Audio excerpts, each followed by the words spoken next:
Küçələr danışır amma dillər bağlıdır. Həqiqət ağırdı, daşıyanlar yaralıdır. Hamı kraldı, story derilda kölgədir. Mənim sözüm güllədi, hədəf düz ürəkdi. Yalanla dolu vitrin, içi boş parıltı. Adım yazılmamışdı, indi divarda çatıltı. Sessiz qal dedilər, səsim balıqlı işdi. Bu şəhər məni udmadı, mən şəhəri daşıdım.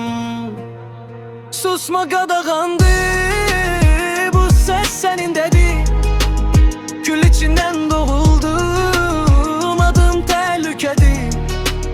Keçmişim yanır elə, amma geri baxmıram. Mən yıxılan deyiləm, yıxılanları aşmışam.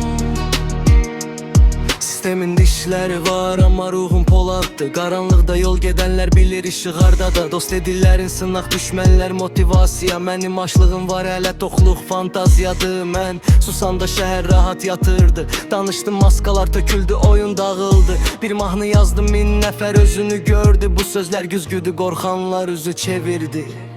Susma qadağandı, bu səs sənin dedi. Kül içindən doğuldum, adım təhlükədir. Keçmişim yanır elə, amma geri baxmıram. Mən yıxılan deyiləm, yıxılanları aşmışam. Əgər bu səs səni narahat edirsə, deməli hələ vicdanın nəfəs alır içində. Mən trend üçün yox, iz qoymaq üçün varam. Bu mahnı bitəndə də adım qalacaq divarda. Like-la ölçülmür, çəki baxışla ölçülmür ağrı. Mənim yolum tikanlıdır, amma addımlarım sabit. Bu oyun uzun marafon, sprint, qaçanlar yanır. Mən səbirdən silah düzəltdim, vaxt mənim yanımdır. Adımı pıçıldayırlar hələ tanımadan, çünki həqiqət səs